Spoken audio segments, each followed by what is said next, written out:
I never thought a childhood obsession could turn into a nightmare. It started innocently, just playing video games, staying up late, the glow of a TV, and the hum of a console. But somewhere along the way, it became more than a game. Something watched me back, and the more I ignored it, the closer it got. Now, I can't even blink without feeling it. I can't even think without seeing it. You might call imagination or paranoia, but I know the truth. Sonic isn't just a character on a screen, and once he knows you're watching, he knows everything. It started like any other Friday night. I was 16, alone in my room, sprawled on my bed with a pile of soda cans and snacks around me. My parents were at a friend's party, and my older brother had gone out with his friends, leaving me in blissful isolation. The room was quiet except for the faint hum of the ceiling fan and the occasional blip from my TV. I had just booted up an old Sonic game I found in a bargain bin at a local thrift shop. It was a weird cartridge, no label, just a scratched, blue-tinted plastic shell. Still, I didn't care. I loved retro games. The first few levels were normal, fast, fun, easy. Sonic zoomed across the screen, collecting rings, avoiding spikes. But then, something odd happened. In the middle of a level, the screen flickered and Sonic's face changed. Not dramatically, but subtly. His grin was sharper, his eyes wider, almost knowing. I shook my head and laughed nervously, assuming my tired eyes were playing tricks on me. I pressed start again, and the title screen glitched. My own reflection appeared faintly in the TV screen. At first, I didn't think much of it, just the light catching my glasses. But then, in the reflection, I noticed him behind me. Sonic. Not the pixelated version on the screen. A taller, shadowed figure with glowing green eyes, crouched in the corner of my room, just outside the camera's reach. My heart froze. I spun around. The room was empty. I chalked it up to stress or the weird lighting. I returned to the game, but the feeling didn't leave. Every time Sonic moved across the screen, I could swear he was mimicking my movements. Tilting my head, tapping my fingers on the bed, and then the noises started. Quiet at first, scratching, a soft giggle, the faintest thump behind the wall. I paused the game, and it stopped. I unpaused it, and the sound returned. By midnight, I couldn't ignore it. The reflection in the TV had changed again. Sonic wasn't just behind me now. He was standing, impossibly tall, his form stretching beyond the edges of the screen. He tilted his head in curiosity, and I felt an instinctive, primal dread. It was as if he could see into my mind. I tried to shut off the TV, but the console wouldn't respond. No button worked. The screen went black for a moment and then turned back on, displaying me. Sitting on the bed, watching the screen, I stumbled backward, tripping over my own legs. Sonic's pixelated sprite on the screen moved in tandem with me. Every twitch, every blink, every step, mirrored perfectly. Panic clawed at my chest.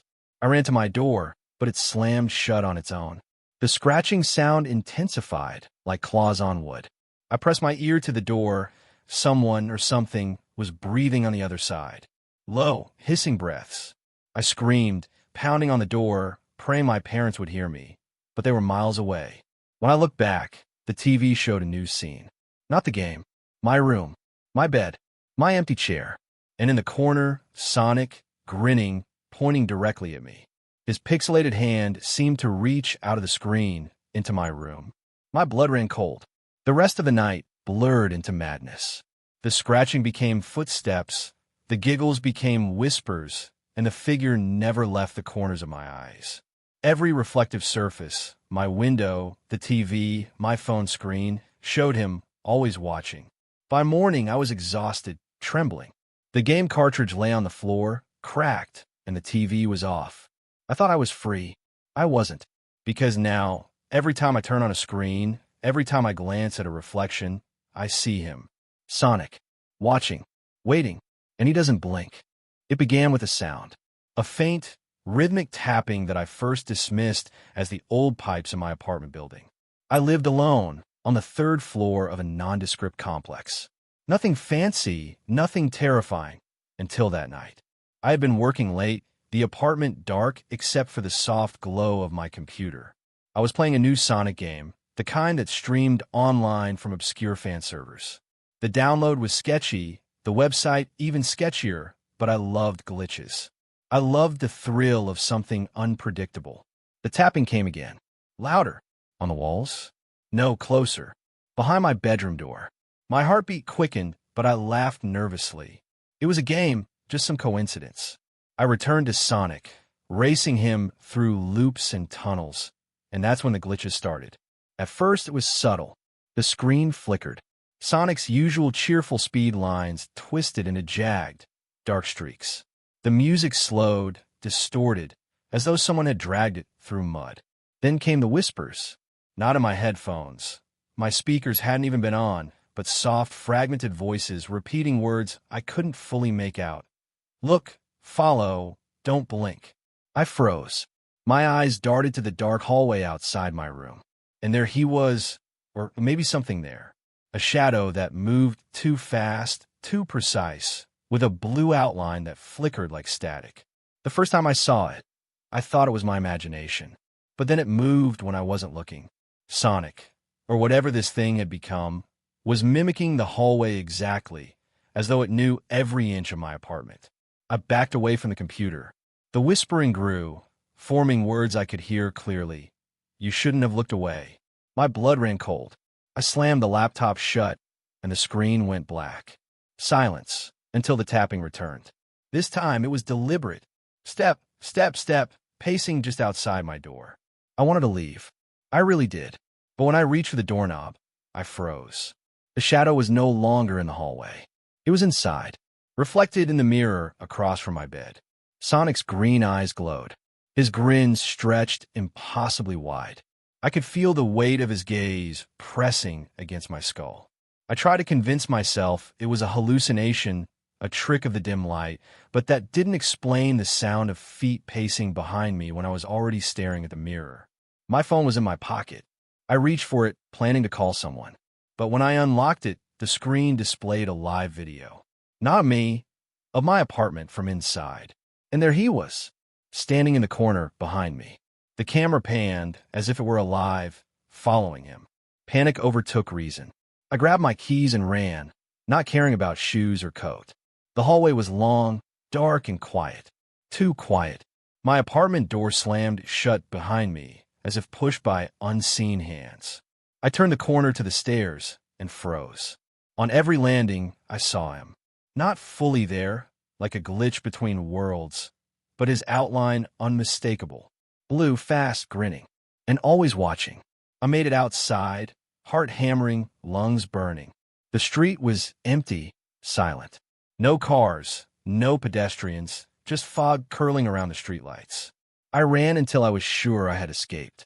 I didn't stop until I reached a 24-hour convenience store. Only then did I check my phone again and froze. Hundreds of notifications, images, videos, screenshots from my apartment. Sonic standing behind me. Every mirror, every reflective surface, every dark corner had been captured.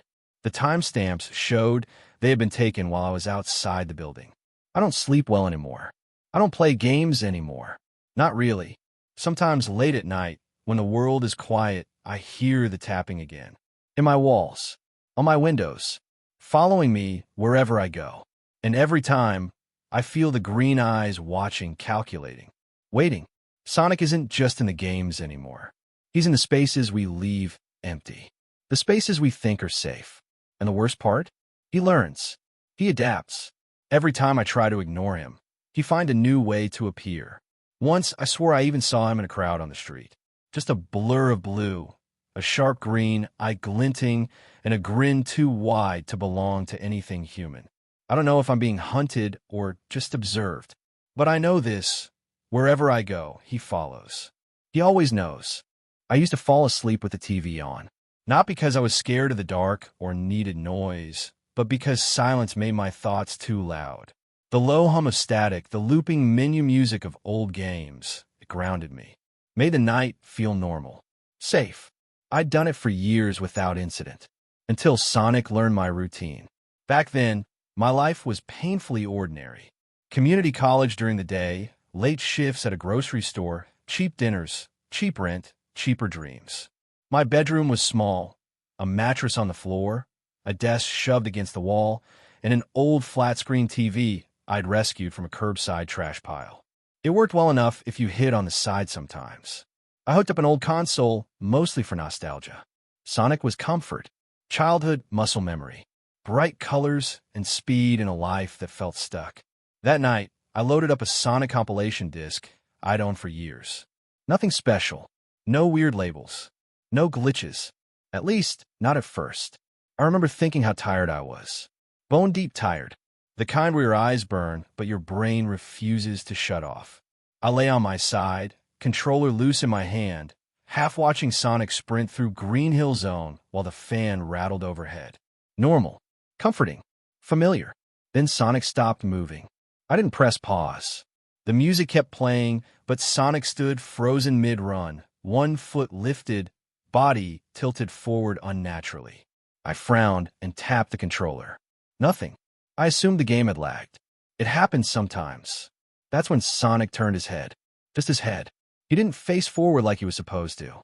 He rotated slowly, frame by frame, until his eyes were pointed directly at the camera. At me. The music cut out. The room felt heavier, like the air pressure changed. I sat up slightly, heart picking up speed, but still trying to stay rational. Old games glitched. It wasn't unheard of. Then Sonic smiled. Not the friendly, cocky grin I remembered. This one pulled too far back, stretching the pixels until his mouth looked torn open. His eyes didn't blink. They didn't move. They just stared. A line of text appeared at the bottom of the screen. You always watch until you fall asleep. My stomach dropped. I laughed once, sharp and nervous, more of a reflex than amusement. Okay, I muttered. That's new. I reached for the power button on the console. The screen flickered. Another line appeared. Don't turn away. My finger froze inches from the button. I wish I could say I turned it off anyway. That I ran. That I did the smart thing. I didn't. Curiosity has a way of strangling common sense. I sat back down, telling myself it was some creepy Easter egg, maybe a hack term I'd forgotten about. I'd read creepypastas. I knew the tropes. This wasn't real. Sonic's sprite began moving again, but wrong. He didn't run. He walked. Slowly. Each step deliberate. The background scrolled, but it wasn't Green Hill anymore. The sky was darker. The palm trees bent inward like they were watching him pass. Another message. You blink a lot. A chill crawled up my spine. I realized then how dry my eyes felt, how long I'd been staring. I swallowed and blinked deliberately, just to prove I could. The screen went black. For a split second, I saw my reflection in the TV. Pale face, wide eyes, and behind me, movement. I whipped around. Nothing. Just my dark room, shadows stretching along the walls, clothes piled in the corner. The fan rattled overhead. Same as always. When I looked back at the TV, the game had resumed. Sonic stood still again, but now he was closer to the foreground. Larger. There, the text said. You moved. My heart pounded so hard I could hear it in my ears. This isn't funny, I whispered, though my voice shook. I didn't know who I was talking to. Sonic took another step forward.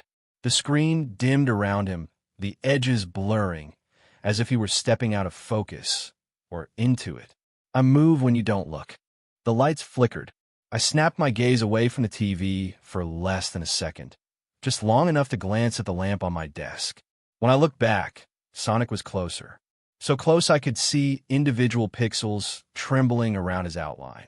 I stood up, panic finally breaking through the fog of disbelief. Nope. No. I'm done. I turned away from the TV fully this time. The room went silent. No fan. No electrical hum. No distant traffic. Silence, so deep it felt like pressure on my eardrums. Then, breathing. Right behind me. Slow. Steady. Not mine. I didn't turn around. I couldn't. Every instinct screamed not to. My muscles locked, my skin prickling with cold. The TV crackled. I heard something shift, fabric brushing fabric, like someone leaning closer. The breathing synced with mine.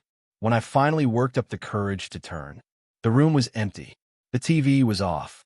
I collapsed onto my bed, shaking, telling myself it was exhaustion. Sleep deprivation. My mind playing tricks. I didn't sleep that night. Or the next. Because once you notice something moving when you don't look, you can never stop noticing. It started subtly. I leave my room and come back to find the TV turned on, displaying the Sonic title screen. That's where I left it off. The console unplugged. Sometimes Sonic would already be there, idle animation looping, eyes flicking just a little too often toward the camera. I stopped playing games entirely. I unplugged everything. I even covered the TV with a blanket. Still, at night, I'd hear the faint menu music, muffled, like it was playing from underwater. I began catching movement in reflections. In my phone screen when it was locked.